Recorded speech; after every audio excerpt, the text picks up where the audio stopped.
saya Maria Dewi Ratnasari. Di sini saya akan menjelaskan materi saya tentang famili Najadaceae. Oke, baik. Jadi sebelum kita melangkah lebih jauh, mari kita ketahui terlebih dahulu pengertian dari famili Najadaceae. Jadi famili Najadaceae adalah keluarga tumbuhan air yang tersebar luas di perairan tawar di seluruh dunia. Yang berikut deskripsi keluarga Najadaceae. Yang pertama, ragam jenis. Keluarga Najadaceae mencakup tumbuhan air bersudut dan berbentuk spiral yang unik, dengan ciri-ciri yang membedakan mereka dari keluarga tumbuhan lainnya. Kemudian yang kedua yaitu habitat alami. Mereka sering ditemukan di perairan tenang seperti danau, rawa, dan sungai dengan air yang jernih dan bersih. Dan yang terakhir, perkembangbiakan. Zanadaceae berkembang biak dengan biji, dan beberapa spesies juga dapat berkembang biak secara vegetatif melalui rimpang atau stolon.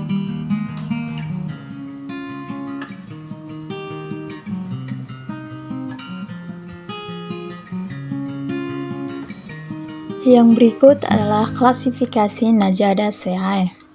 Yang pertama, domain Eukaryota, kerajaan Plantae, kerajaan Thrasceophyta, superdivisi Angiospermae, divisi Magnoliophyta, superkelas Monozoa, kelas Liliopsida, subkelas Alismatidae, superordo Alismatanae, dan ordo Najadales.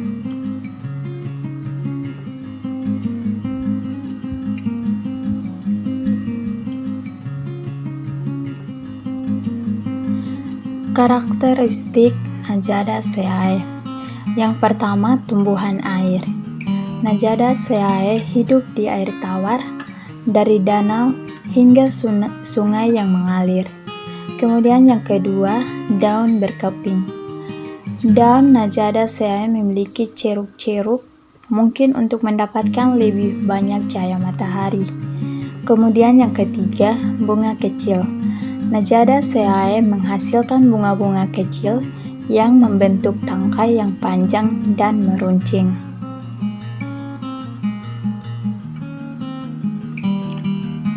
Yang berikut adalah siklus hidup Najadaceae. Yang pertama, perkecambahan benih. Proses di mana benih Najadaceae mulai tumbuh dan berkembang menjadi tanaman dewasa. Kemudian yang kedua adalah pertumbuhan vegetatif. Tahap di mana Najadaceae tumbuh dan berkembang sistem akar dan daun untuk menyerap nutrisi dan air.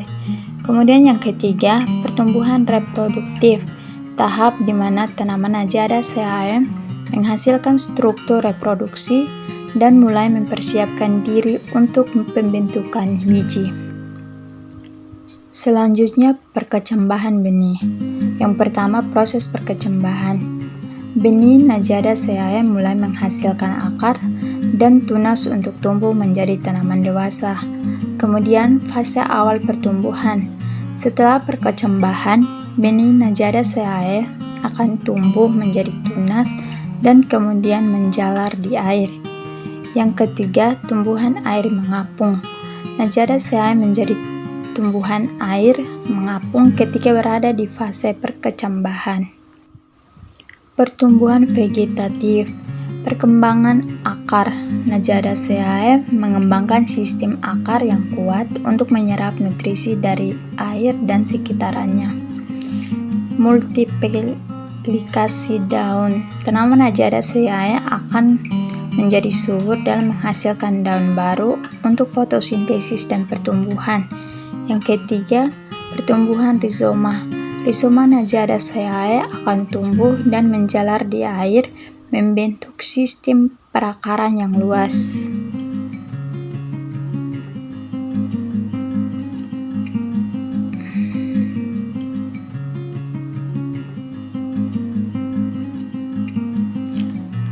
Selanjutnya adalah pertumbuhan reproduksi.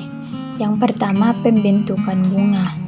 Tanaman Najadaceae akan mulai membentuk bunga sebagai bagian dari proses reproduksi mereka. Yang kedua, penyerbukan. Penyerbukan akan terjadi saat bunga Najadaceae menerima serbuk sari dari tanaman sejenis. Yang ketiga, pembentukan biji. Tanaman Najadaceae akan menghasilkan biji setelah proses penyerbukan yang berhasil. Selanjutnya yaitu pembuatan dan reproduksi biji. Yang pertama adalah pembuahan. Pembuahan yaitu proses penyatuan sel kelamin jantan dan betina untuk membentuk embrio biji. Kemudian yang kedua, pembuatan biji. Tanaman Najadaceae akan mulai membentuk biji setelah proses pembuahan berhasil. Yang berikut adalah jenis-jenis Najadaceae. Yang pertama, Najas gracillima. Spesies ini memiliki daun yang halus dan panjang, dengan ujung yang meruncing. Biasanya hidup di perairan yang tenang.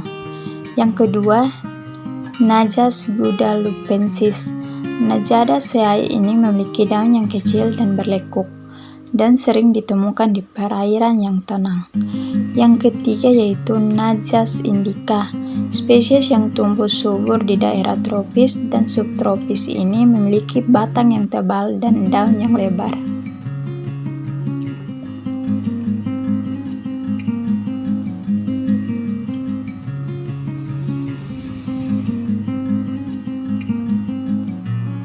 Manfaat Najadaceae. Yang pertama, penjembatanan ekosistem, di mana jaringan akar Najadaceae membantu memperbaiki perairan dan menjaga keberagaman hayati. Yang kedua, oksigenasi. Najadaceae adalah produsen oksigen yang penting dalam ekosistem perairan. Yang ketiga, penyimpanan karbon. Peran Najadaceae dalam menyimpan karbon membantu mengurangi dampak perubahan iklim. Dan yang berikut adalah gangguan atau penyakit pada Najadaceae. Yang pertama, tumbuhan gulma. Najadaceae dapat menjadi gulma di perairan budidaya yang menghambat pertumbuhan tanaman lainnya. Kemudian yang kedua, penyakit jamur. Terjadinya infeksi jamur pada Najadaceae biasa mengurangi pertumbuhan dan akhirnya dapat menyebabkan kematian tanaman. Yang ketiga, keberadaan hama. Beberapa hama seperti serangga dan siput mungkin memakan, merusak, dan mengganggu pertumbuhan Najadaceae.